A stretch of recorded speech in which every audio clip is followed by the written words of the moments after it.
Elvis, ¿no tienes nada que decir? ¿Me escuchan? Es que se Hola. va el audio. Se me está yendo el audio. Ya. Sí, Sí, a mí sí, también como sí, sí que se me por está un yendo el momento se audio, fue se el me parte. audio, pero en este momento los estoy escuchando bien. Listo, A mí listo. también se me fue por un Entonces, momento, pero vamos a ya en dejar de este momento vernos. estoy escuchando bien. Vamos a dejar de Ok. vernos pues para que la conexión sea mucho más estable. Listo, sí, no.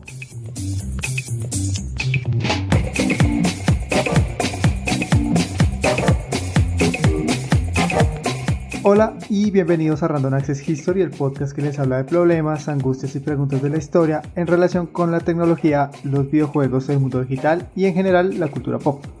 Como siempre estamos Elvis, @Elvis con Z Rojas, y José @JoseGeek LML. también estamos en Facebook, Twitter e Instagram como @podcastrah y nos pueden escuchar en todas las apps de podcast. En este episodio vamos a hablar sobre los animales en la historia y la historia de los animales con nuestra super invitada Laura Posada.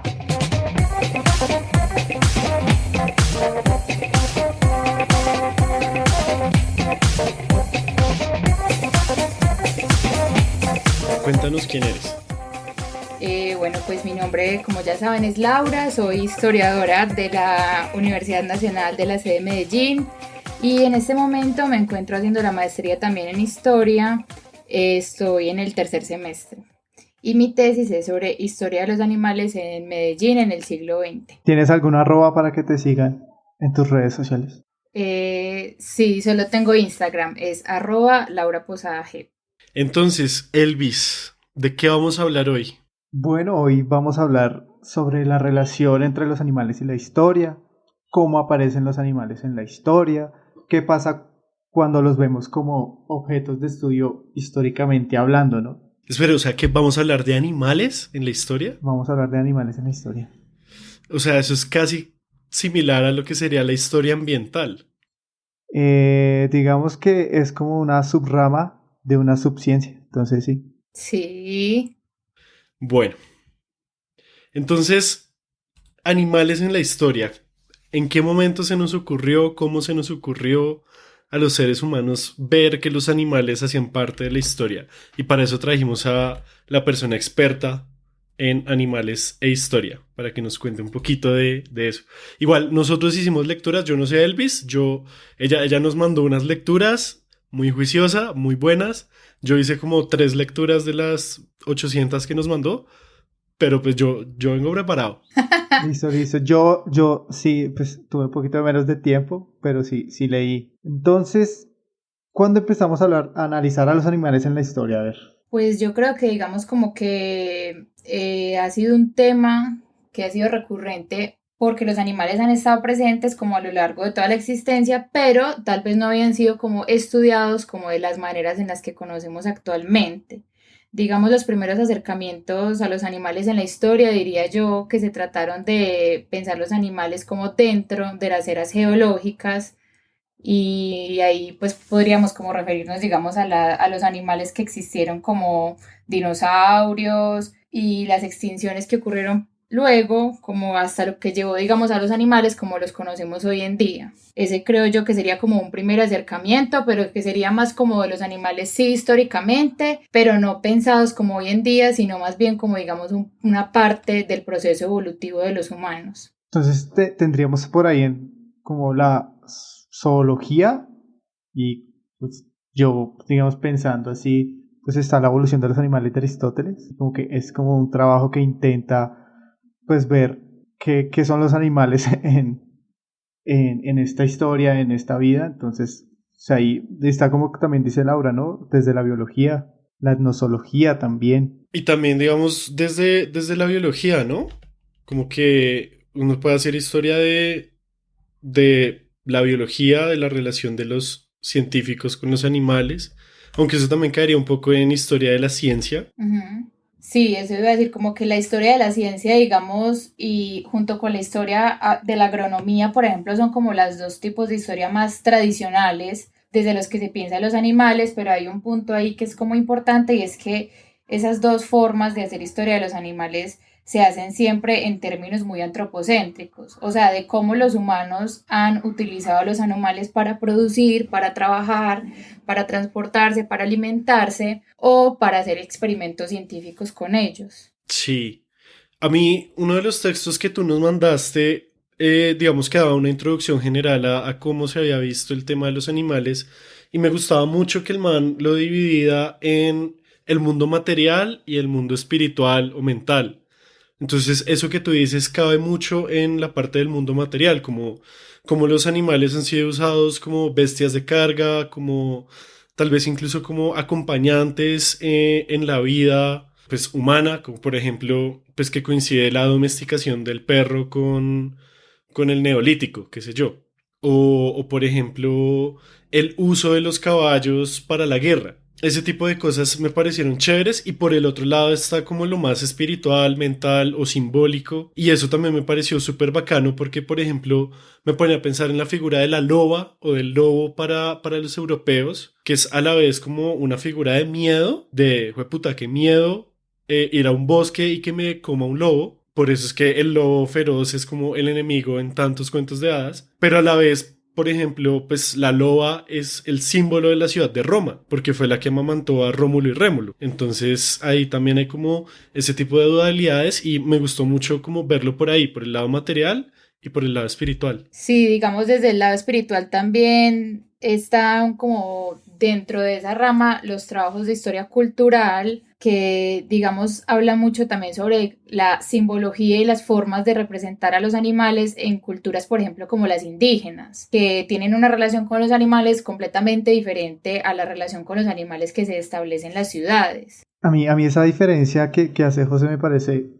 muy bacana y que enuncia muy bien el texto. Y también habla de lo que decía un poquito Laura, de la forma de acercarse al momento de hacer historia, ¿no? Porque así como lo decía José, pues los animales pueden representar objetos productivos, ¿no?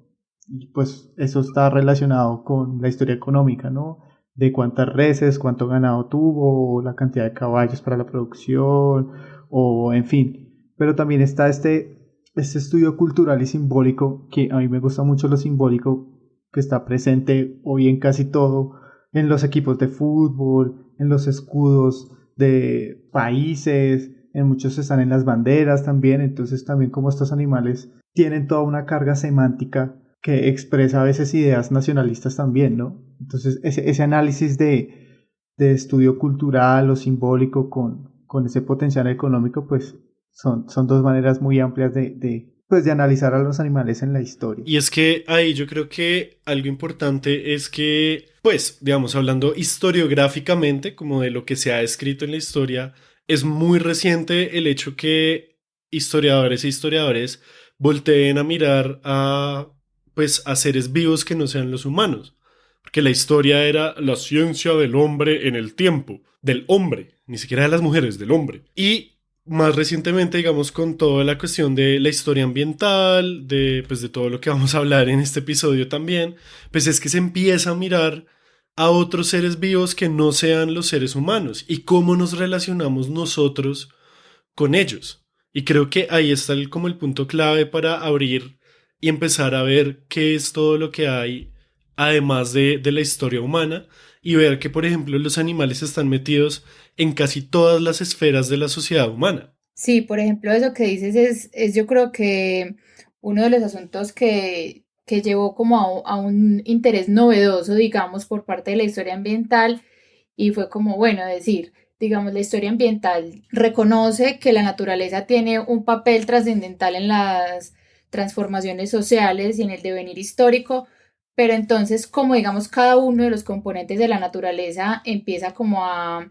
verse como un sujeto social activo y ahí es que empieza entonces digamos como a finales del siglo XX y ya de manera mucho más fuerte en estos años del siglo XXI como a pensarse que los animales son como parte activa de la sociedad y digamos como con nuevos sujetos, nuevos temas y unas temáticas que podrían decirse como que son mucho más modernas, como las que incluyen, por ejemplo, en los estudios críticos animales. Eso también me gustó hartísimo porque otro texto de los que nos mandaste, o sea, yo aprendí un montón preparando este episodio, Otro texto de los que nos mandaste hablaba de los animales con categoría de clase, y es que la mayoría de los textos los ven a ellos como seres pasivos o no los ven como en relaciones de trabajo y de resistencia y de producción como si fueran seres que no piensan o que no sienten. Y el texto era muy bacano porque decía como, parce, pues cuando una vaca se rehúsa a dar leche a menos de que la ordeñe cierto tipo de persona o la ordeñen a cierta hora, o sea, ponían casos también que había básicamente huelgas de vacas o huelgas de burros que no quieren trabajar a menos de que se les cumpla cierta calidad de vida, por ejemplo, que las peinen o los caballos que los alimenten bien. Hay un montón de vainas que uno dice como, "Uf, claro, o sea, no nos hemos puesto a pensar que esa relación histórica con los animales es mucho más compleja que simplemente decir el ganadero tal de Fedegan tiene tantas cabezas de ganado y eso afectó la economía de tal forma, ¿sí? O sea, va mucho más allá de eso y hay relaciones como mucho más complejas. Claro, y ese hecho como de empezar a complejizar esa relación y de dotar, digamos, como de unas ciertas características o de una agencia a los animales, es lo que permite también, digamos, como que en el mundo académico empiecen como a tocarse temas de debates jurídicos, como por ejemplo los derechos de los animales, que es un tema que es muy actual, pero también yo creo que se nutre mucho, digamos, de una conciencia histórica del papel que tienen los animales en las sociedades. Esta nueva ola de estudios en que se ven nuevos sujetos que hacen parte de la historia y que han sido invisibilizados, pues ya con estos trabajos interdisciplinarios entre la sociología, la arqueología, entre los estudios críticos de animales, entonces digamos que enriquece un poco esta visión un poco simplista y económica, sobre todo económica. Por ejemplo, yo recuerdo leer los textos de historia colonial y pues simplemente hablan de los animales como bienes y todo desde un aspecto económico, ¿no? Habría que ser interesante ver cómo son estas relaciones con los viajeros o cómo eran las relaciones en el trato de los animales. Sería muy, muy interesante Sí, ver claro. todo esto. Y es que, o sea, igual hay muchas formas de verlo, pero pues yo siento que hay unas que son como más complejas que otras. O sea, ver a los animales como productos y ya como mercancía, siento que no es darle como la agencia que merecen los animales, ¿sí? O sea, decir como que, en serio, como X ganadero tiene 2000 cabezas de ganado y eso influyó en que la economía de la región creció, es muy diferente a decir como el proceso histórico de introducción de cierto tipo de ganado modificó el tipo de pasto que había en los llanos colombianos, por ejemplo, o en la costa Caribe, para poder introducir cierto tipo, y estoy pensando en un artículo que leí hace años sobre específicamente pastos y tipos de ganado en América Latina. Y ya eso le da ya le da una dimensión muy diferente que nos ayuda a entender mucho más cuál fue la relación de esos animales con nuestra historia y cómo influye eso todavía en el presente.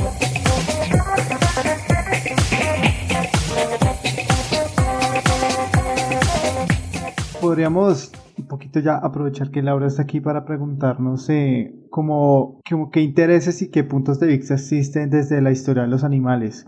O sea, tú que has estudiado esto, pues nosotros solo con unos artículos por encima, pero tú cómo ves esto, cómo ves esta onda de la historia de los animales. Porque esto debe variar por regiones también, ¿no? O por lugares de donde provenga la investigación, ¿no? No es lo mismo estudiar esos animales en Estados Unidos que en Argentina o en Europa. Sí, exacto. Yo creo que tiene que ver, digamos, o sea, como que la historia de los animales se hace desde, dependiendo del contexto, desde el lugar en el que se hace y dependiendo también de, digamos, de unos intereses. Por ejemplo, acá en Colombia, digamos, durante muchos años fue muy común pensar que la historia de los animales era como lo hablábamos hace un rato, digamos, la historia de la ganadería, de los animales como objetos productivos y los trabajos que se referían a ellos no lo hacían ni siquiera nombrándolos como unos sujetos, sino como algo más que estaba ahí para que el hombre lo usara en su beneficio y para el crecimiento económico del país.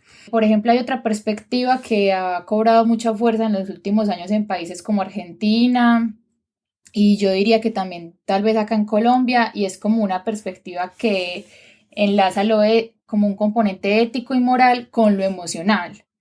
Y tiene que ver como que, bueno, existe, digamos, un interés por dignificar la existencia de los animales y a partir de eso entonces se empiezan a hacer unas investigaciones que permitan más bien mostrar cómo ha sido la convivencia de los animales y los humanos en ámbitos, por ejemplo, más cotidianos o más cercanos por fuera de cualquier tipo de explotación.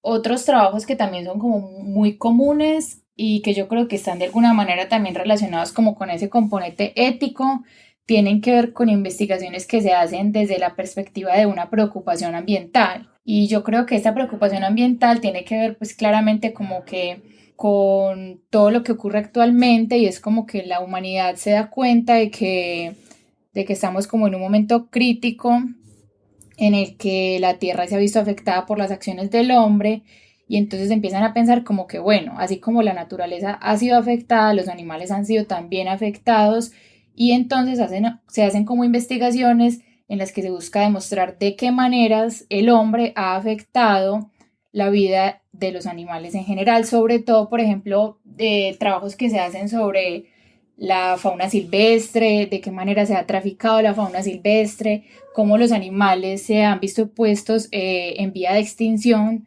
debido, digamos, a Sí, la acción del hombre. y digamos que esa relación es muy interesante de por qué hasta ahora fue que empezamos a preguntarnos por los animales en la historia, ¿no? Y tiene una relación directa con el hecho de cómo estamos viendo el mundo hoy en día. Y eso es algo que pasa en todas las ramas de la historia, porque toda la historia se escribe es desde el presente, desde las preocupaciones de hoy en día. Entonces yo siento que ese punto es súper, súper clave. Claro, porque tiene que ver con algo que no sé si han escuchado que lo denominan como el antropoceno, y es como la idea de que estamos en una era geológica actual en la que todo se ha visto afectado por la acción de los humanos. Y entonces como que bueno, ahí digamos algunos investigadores proponen preguntarse como que bueno, es una era en la que los humanos han afectado absolutamente todo, pero cómo entran a jugar ahí otros componentes fuera del humano.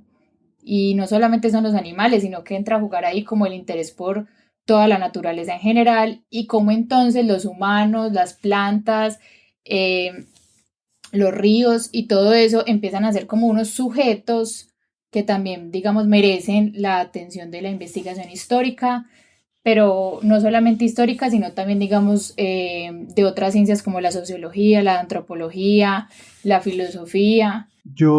Pues yo me acuerdo que una vez leí, es que no recuerdo bien ese nombre, de como esa ciencia que estudia los comportamientos de los animales, etologías, la etología. Etología. Y pues era muy interesante ver como este aspecto pues de que los animales, como es su quehacer, qué hacen, qué distintos modos de vivir tienen, y pues que va muy acorde con lo que leía José pues como esa conciencia de clase, por así decirlo, ¿no? De que si no se prestan ciertas condiciones, pues el animal simplemente no coopera, no da bueno, no presta su servicio, por así decirlo. Entonces, sí, no trabaja. Entonces, eso no tiene que ver mucho por ejemplo, con las mascotas.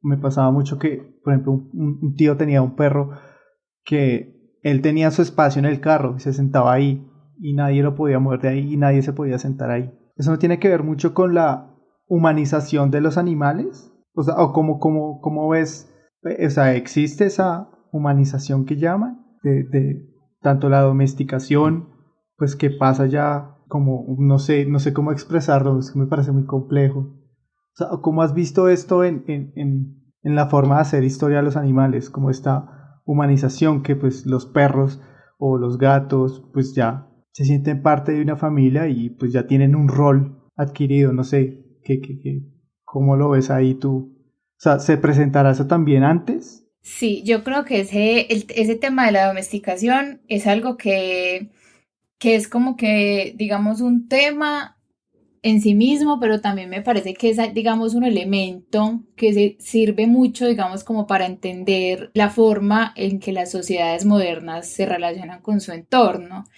Entonces, lo que decías tú ahora, o sea, como que como en algún momento las personas que solamente convivían con los animales que habitaban de manera desordenada las ciudades, empezaron a interesarse por llevarse esos animales a su casa y a convivir con ellos. O pensar, como digamos, más aún, cómo esos animales en los que entonces, digamos, hacían parte de las casas, que vivían ahí, empezaron a ser como unos sujetos o más bien unos objetos de cuidado y de protección por parte de los humanos. Digamos, como que ya no solamente los animales existían, pues tanto en el ámbito urbano como en el rural, sino que esos animales empezaron como a interesar de otra manera a los humanos y se empezó a pensar entonces en cuidar y proteger a esos animales. Entonces ya se les daba una alimentación diferente, se llevaba al veterinario, se les compraban cosas, hasta el punto al que hemos llegado hoy en día, en el que, digamos, los animales, hasta lo que decía Elvis, pues como que reciben como unos cuidados que algunas personas podrían considerar como, digamos, excesivos, o el punto que, digamos, como que diferencia en algunos momentos como pues como los estudios académicos de animales, como digamos, del ámbito más cotidiano, y es como que la gente empieza a antropomorfizar de alguna manera a los animales y a dotarlos de características que tal vez pues como que no sean tan comunes, o que no fueron más bien antes tan comunes, pero que hoy en día se piensan y se generalizan en cuanto al comportamiento de los animales. Claro. Súper, ese tema de la domesticación y de la humanización un poco también de los animales es súper Digamos interesante. que eso se puede ver en un proceso histórico, ¿no? Yo me acuerdo que alguna vez yo estaba leyendo sobre sociedades conservacionistas y había unas que nacieron creo que era en Estados Unidos, en Inglaterra, para conservar los osos. Y eso fue en el siglo XIX.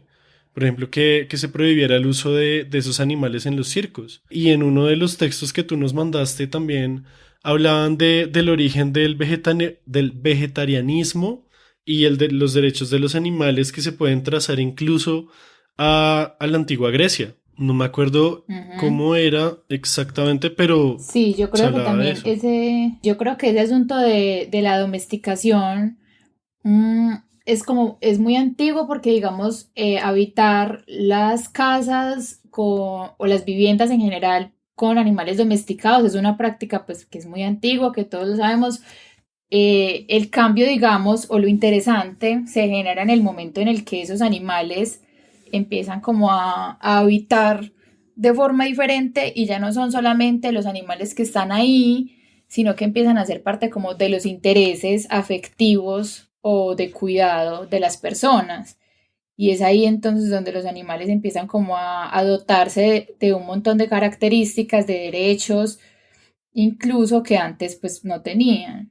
Y eso también me recuerda mucho como, digamos, un caso que ocurrió en Argentina hace unos años sobre una orangután que estaba en un zoológico de Argentina, y un abogado puso como una demanda para que esta orangutana pues fuera como declarada sujeto de derechos, y fue un caso legal como súper conocido allá, y finalmente como que la jueza se involucró mucho en el caso y decidió como sí concederle a ella pues como la demanda, la tutela, no sé, para que ella se convirtiera en sujeto de derechos y dejara pues como de estar ahí encerrada, esclavizada en el zoológico, y fue trasladada a una reserva natural.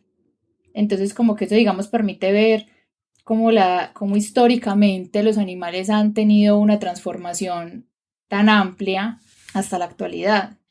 Perdón, Sí, es espera. que Voy a retractarme de lo que dije porque no es a la antigua Grecia, sino que fue un movimiento entre el siglo XVII y XVIII que se llamaban los Pitagóreos, Pythagorean en inglés, nombrados sobre Pitágoras, por Pitágoras, y era un movimiento de manes como ilustrados que pues que se negaban a comer carne y grasa de animales, se negaban a matarlos y incluso algunos se negaban a tomar leche o a comer cualquier tipo de producto basado en leche y lo hacían por diferentes principios, pero digamos que se puede remontar al siglo XVII y XVIII. Ya, era eso lo que quería aclarar.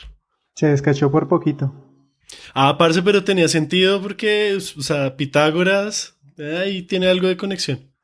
Ahora sí, Elvis, qué pena. No, pues después de esa bomba. Sí, total. A mí me parece una locura y pues no he leído mucho sobre eso. Esa relación de los zoológicos. O sea, que son instituciones que se han mantenido con una premisa que si bien varía, dependiendo, incluso leía que hay zoológicos que tienen galardones internacionales y cuentan con certificados, es que, pero la premisa es la misma, ¿no? Pues mostrar un animal, exhibir a un animal. Tienen un origen histórico muy parecido al de los museos, ¿no? El de poder mostrar, exhibir la grandeza del imperio a través de las cosas que se podían adquirir, que hoy en día han cambiado a una narrativa un poco más de conservación y investigación y conservación De de hábitat. hábitat y eso. Pero pues, por ejemplo, el hecho de que tú no puedas tener un oso panda sin tener la autorización explícita del gobierno chino, pues eso también dice mucho de pues, qué significan los zoológicos hoy en día también. A eso es lo que yo iba, ¿no? No solo esto que hablábamos de esta institución, del zoológico de exhibir, de mostrar, a pesar de todos estos virajes y cambios, matices que hay, pero también representan una fuerza estatal muy grande. Y entonces, pues, ahí ya este rol de los animales, eh, pues trasciende a vainas mucho más densas, como lo que decías del ejemplo de China y los pandas.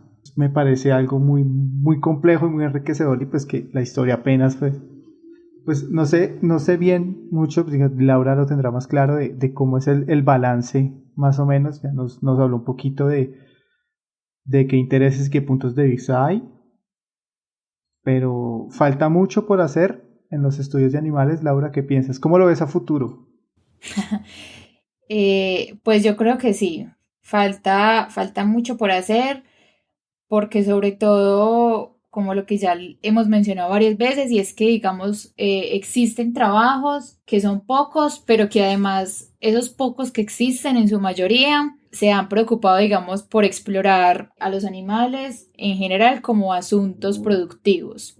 Y solo, pues hasta hace, no sé, muy pocos años, diría yo que se han preocupado algunos autores por trabajar como de una manera más interdisciplinaria y entender a los animales de otras maneras, porque los estudios sobre animales tienen como ciertas particularidades y digamos dificultades, sobre todo digamos, en la parte de las fuentes. Y ya que tocas el tema de las fuentes, sería chévere que pensáramos un poco también qué fuentes históricas, qué fuentes primarias se usan para buscar la historia de los animales, porque en el conocimiento que yo tengo sobre historia ambiental, la mayoría de las veces se usan las mismas fuentes de toda la vida, como pues relatos de viajes, informes, pues documentos de archivo, por supuesto si hay pues archivos audiovisuales o de audio, pues eso también, pero lo que se hace es leerlos de otra forma, buscar otra información, hacerles otro tipo de preguntas para poder buscar los elementos no humanos. Y por lo que yo he podido ver de la historia de los animales, muchas veces se hace lo mismo. O sea, se acuden a las mismas fuentes, solamente que tú les haces preguntas diferentes y te enfocas es en buscar qué dicen esas fuentes sobre los animales.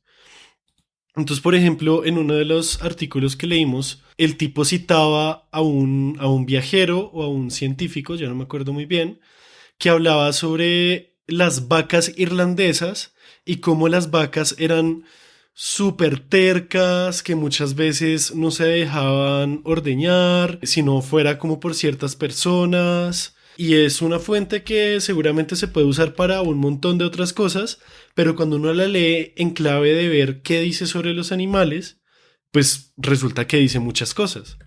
Claro, yo también creo que dependerá, al igual que en cualquier otro tipo de historia, del tipo de trabajo que uno busca o pretende hacer en cuanto a los animales.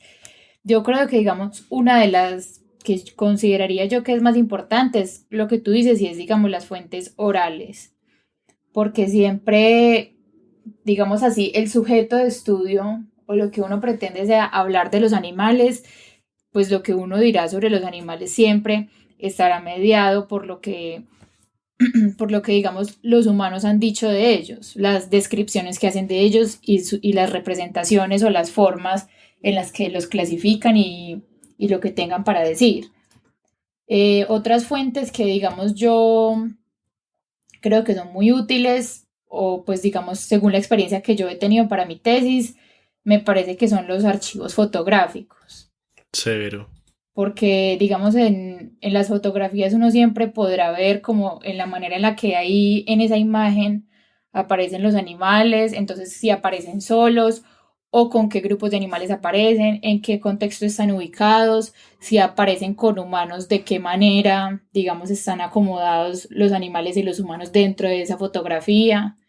Me parece que es como una información valiosa la que uno puede encontrar ahí. Otra, digamos, de las fuentes que es importante para mí en la tesis, se trata de legislaciones en cuanto a todo lo correspondiente a la fauna, es decir, las legislaciones que, digamos, regulan la tenencia de los animales, el comercio de animales y también los asuntos, digamos, que dotan de derechos o de beneficios a los animales por parte de los humanos, todo tipo de información que ofrecen las entidades ambientales, como por ejemplo encuestas, estudios, trabajos de campo, trabajos con comunidades, todo eso yo creo que es, digamos, una información muy valiosa que permite, digamos, como conocer más acerca de la relación de los humanos con los animales. A mí, por ejemplo, me gusta mucho ver los animales en fuentes visuales, en fuentes gráficas. Por ejemplo, esta famosa ilustración de Durero del rinoceronte, que el man está haciendo una ilustración de un animal que nunca en su vida ha visto y que solo conoce a punta de descripciones de otros viajeros o de descripciones de gente que sacó su descripción de otra gente. Entonces sale este magnífico dibujo de un rinoceronte como un animal con armadura, con diferentes texturas y eso.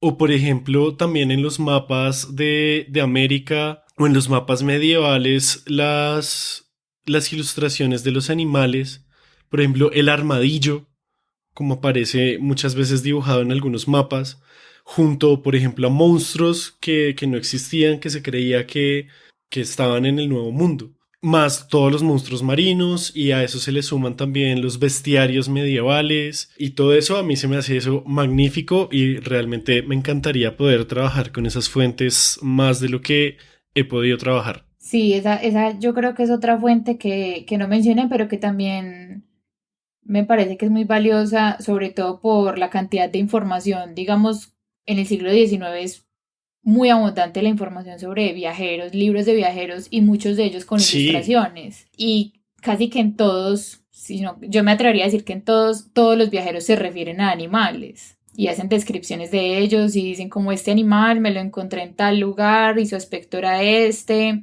y su veneno era usado para combatir, no sé, tales enfermedades.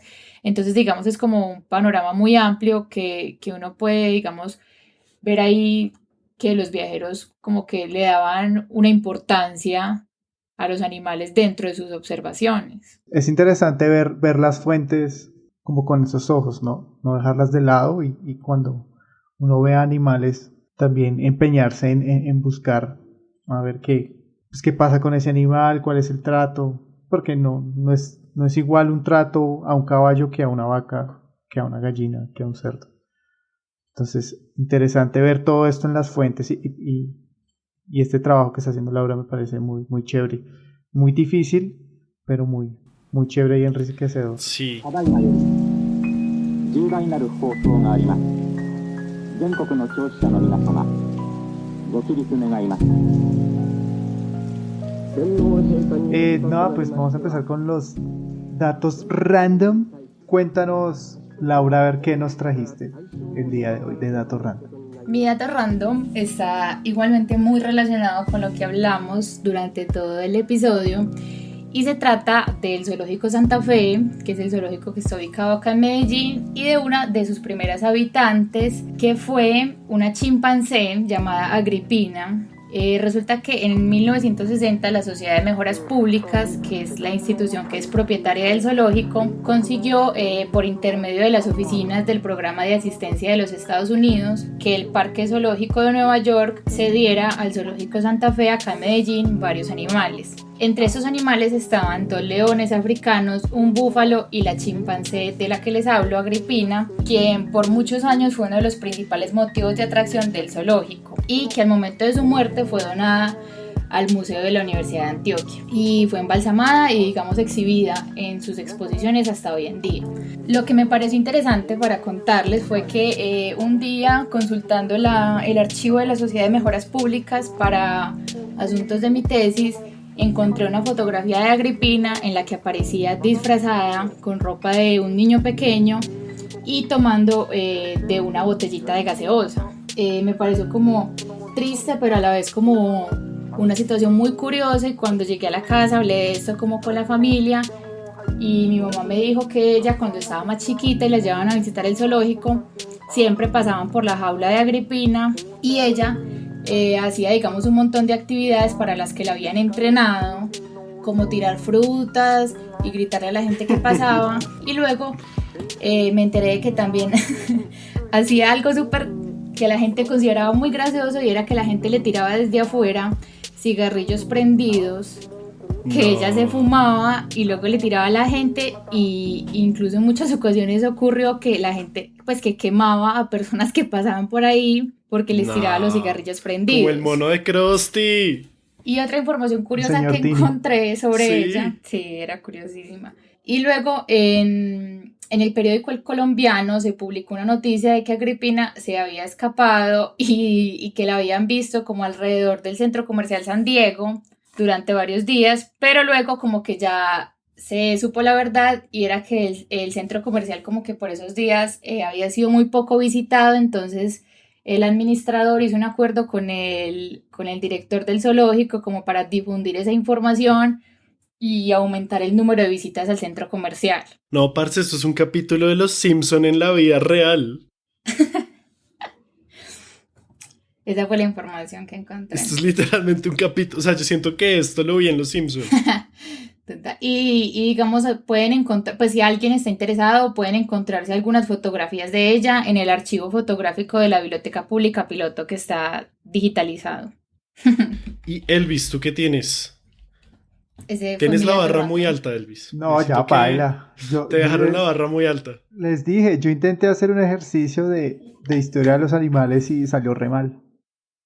Entonces no esperen nada de mí. Básicamente, yo estuve analizando un poquito con el episodio pasado de teorías de conspiración, un poquito la vida de Bolívar. Entonces Bolívar siempre estuvo relacionado con los animales, ¿no? Entonces yo vengo a darles una pequeña biografía sobre cómo ha sido la relación de Bolívar con los animales. Entonces, antes de que Bolívar sea el gran libertador que conocemos, él obviamente era un hacendado caraqueño, miembro de una familia que conocía muy bien el negocio rural, sabía cómo era el movimiento de los esclavos, la producción de caballos y mulas. O sea, estaban rementalizados y sabían cuáles eran las problemáticas de la producción agropecuaria, ¿no? Entonces, Bolívar siempre estuvo envuelto en esta vida con los animales, tenía mucha cercanía con ellas, hasta el punto que en su historia clínica presentó cuadros de zoonosis.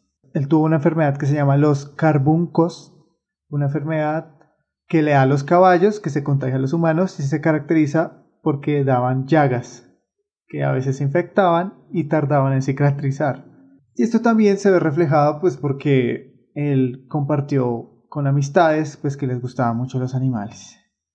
Entonces en esta primera fase de infancia y de adolescencia de Bolívar pues siempre estuvo envuelta en el ámbito rural y hacendado de los animales. Cuando este man ya empieza a, digamos que a instruirse, empieza a leer, empieza a viajar a Europa, pues se encuentra con libros como las enciclopedias, donde hay escritos sobre caballos.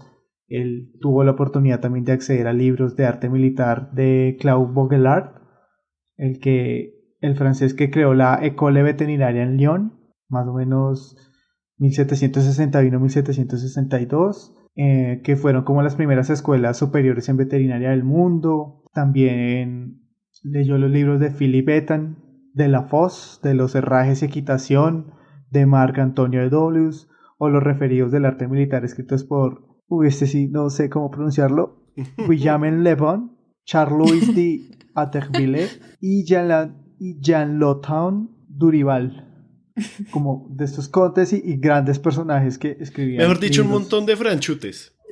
Resto de franchutes. Un montón de franchutes. Un resto de franchutes. Por ejemplo, el de Art Militare in Generale del italiano Raimondo Conde de Montecuccico. Mejor dicho, gringos. Dejémoslo en gringos. Para que sean solo extranjeros. ¿De dónde sacó Puro todo gringo. eso? Pues sí, informándome, les dije que le iba a dar una versión muy detallada de cómo era esta relación Ok. de Simón Bolívar Sí. con los animales. Todo esto pues le da un conocimiento sobre cómo tratar a los animales, cómo galopar, y todo esto envuelto también en las concepciones militares. Entonces, cuando ya él es el libertador, cuando ya suceden todas las guerras de emancipación, él empieza a hacer gala de sus conocimientos y destrezas, enviándoles comunicados a sus generales de cómo debería ser el cuidado y el manejo de los animales en cuanto a la alimentación, el reposo, las formas de traslado, el entrenamiento de tropas y la manera en que se pudiera garantizar y por lo tanto tener un desempeño muy amplio de sus animales. Entonces, para darles un ejemplo, en un oficio despachado el 14 de junio de 1824, entonces autoriza al general José de la Mar en Perú que compre lugares donde no haya pasto, cebada o maíz, y que más bien empiece a cultivar un cierto tipo de pasto y que la caballería esté bien alimentada para que pueda llegar al campo de batalla sin contratiempos. Entonces digamos que él siempre estuvo pensando en el porvenir de los animales, pues para tener los mejores resultados al momento de la batalla. También hay varios escritos en los que él dice que ordena desde su despacho que hay que tener buen contingente de ganado, que hay que tener buena paja, champas secas, alfalfas y pancu, que es como una especie de comida para el ganado, que tiene que ser de la mejor calidad, que esto dependía de múltiples circunstancias al momento de la batalla. Claro, o sea, si usted le va a meter gasolina a sus soldados, pues métale buena gasolina. Solo necesita premium, maestro. ¡Premium! Entonces, este es mi dato random para que se enteren un poquito de cómo era la relación de Bolívar con los animales. Desde conflictiva al comienzo, pero después, ya cuando el man lee y se instruye, pues hay toda una práctica para el manejo de las bestias y la caballería sobre todo. Ese es mi dato random, como para que lo comuniquen, que Bolívar era un bacán con los animales. ¿Y qué trajiste tú, José? Cuéntanos.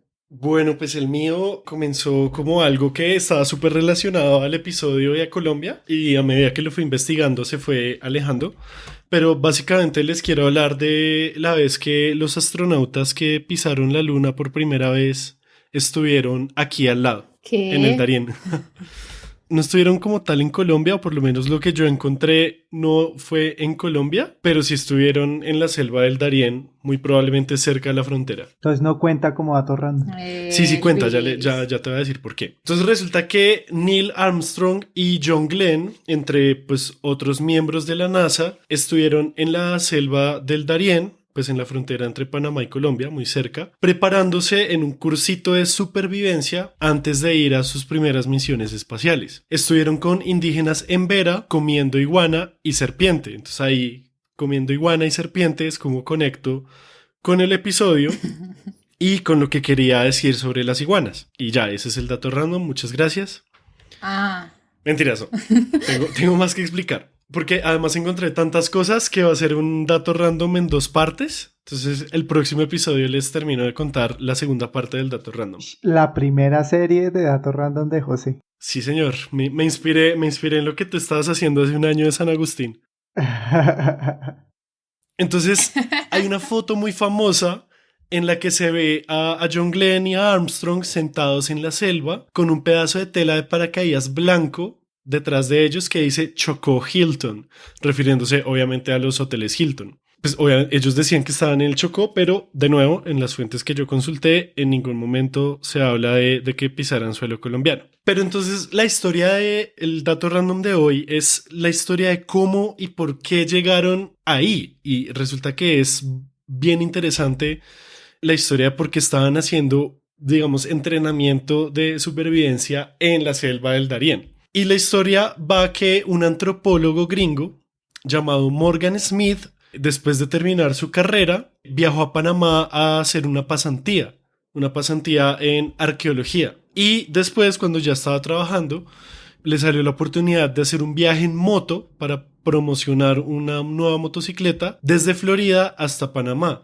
Duró 9 meses haciendo ese viaje y incluso al man le tocó vender su ropa para comprar comida, ya estaba todo deshecho, todo vuelto mierda cuando llegó, pero llegó. Y en la zona del canal, que pues si no saben, cuando Estados Unidos construyó el canal, hubo una zona de unos cuantos kilómetros al lado y lado del canal que, según el contrato del canal, sería como si Estados Unidos fuera soberano de esa zona. Entonces, básicamente, esa zona era Estados Unidos, pero en Panamá. Entonces, en la zona del canal, que pues además era donde vivían todos los funcionarios del canal, todos los militares, había vivienda, había de todo, había selva virgen, de todo. Él llegó a la zona y se contactó con unos miembros de la Fuerza Aérea, de las Fuerzas Armadas. Tuvo una reunión con ellos y un coronel de la Fuerza Aérea gringa lo contrató para que el man empezara a dirigir los programas de supervivencia que tenían en la selva. Porque Smith, siendo antropólogo y habiendo ya pasado unas temporadas en Panamá, había criticado los métodos de sus entrenamientos. Entonces el man empezó a diseñar el programa de entrenamiento y fue tan bueno que atrajo la atención del Departamento de Defensa de Estados Unidos y eventualmente de la NASA. E incluso tradujeron el entrenamiento completo, como el curso completo, el texto, lo tradujeron a español y lo empezaron a usar en Latinoamérica en los ejércitos, en algunos ejércitos. Y era un video porque, pues obviamente el entrenamiento no era simplemente coger soldados y lanzarlos a la selva, sino que llevaba como un acompañamiento con una pedagogía bien positiva, pero sin llevarlos de la mano. Por ejemplo, les decían que podían hacer trueque con los indígenas, pero no podían comprar cosas con dólares. Y obviamente se hablaba previamente con los indígenas para que ellos estuvieran pendientes de las personas que estaban en el entrenamiento. Entonces, así es como la NASA llega a tener conocimiento de esto. Pero ustedes se preguntarán, ¿por qué putas o para qué putas sirve un entrenamiento en una selva tropical para unos astronautas? Y pues obviamente no es porque la luna se parezca a una selva tropical, sino era más para el asunto del aterrizaje. Porque en ese momento los aterrizajes, bien fuera que vinieran de la luna o que hubieran estado en órbita en un momento, siempre caían en el trópico, o sea, siempre caían entre los trópicos de Cáncer y Capricornio, y pues obviamente eso eran zonas tropicales. Entonces esa era la especialidad de Smith, del antropólogo, entrenar en zonas tropicales, que no necesariamente eran siempre selva húmeda, sino que el man estaba muy consciente pues que en el trópico hay desiertos, e incluso pues hay nieve, hay hielo, como en los Andes, que son perpetuas. Y el man también le ayudó a la NASA a armar los kits de supervivencia que iban a ir montados en las naves. Entonces, esta historia me pareció muy bacana porque no solamente señala como un proceso de larguísima duración de colonización del Darién, porque pues la primera ciudad europea que se hizo en tierra firme en el continente fue en el Darién, y pues luego en este caso pues podemos decir que se siguió colonizando a partir de la zona del canal y de la conquista del hombre blanco a través de este tipo de entrenamientos, sino que también habla mucho de la historia de las relaciones de Estados Unidos con el sur global, porque por ejemplo esas técnicas de entrenamiento que se usaron en esa selva y que pues recibieron los astronautas, luego se usarían para entrenar a las tropas que después irían a Vietnam. Entonces digamos que tiene una relación directa con la guerra de Vietnam, por ejemplo. En el siguiente episodio les voy a contar sobre las visitas oficiales que hizo Armstrong a Colombia. Entonces, pues, ese es el dato random.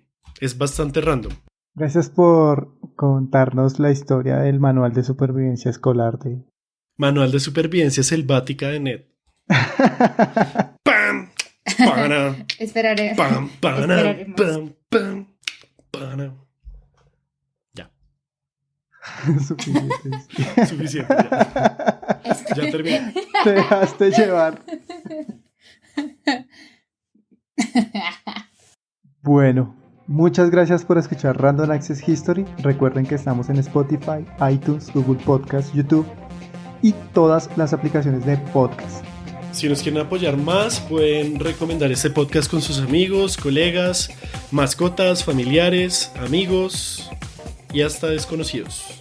Seguirnos en Facebook, Twitter e Instagram como @podcastrah de Random Access History para ver nuestros memes y otras cosas aleatorias de la historia que nos gusta contar. Y pueden apoyarnos también siendo nuestros mecenas en patreon.com/Random Access History, donde reciben un montón de cosas aleatorias desde $1 mensual. Un agradecimiento especial a Sergio Tobar por su música. Y a Laura, por supuesto, por venir y aguantarse 1 hora y media de grabación con nosotros. No, muchísimas gracias a ustedes por la invitación. Me divertí mucho. Menos mal. Para que vuelva. Volveré. De nuevo, gracias por escuchar y se despiden como siempre quien les habla Elvis, @Elvis con Z Rojas. Y José Nicolás Jaramillo, @JoseGeekLML en todas las plataformas. Ya dejo de grabar con el celular. Goodbye.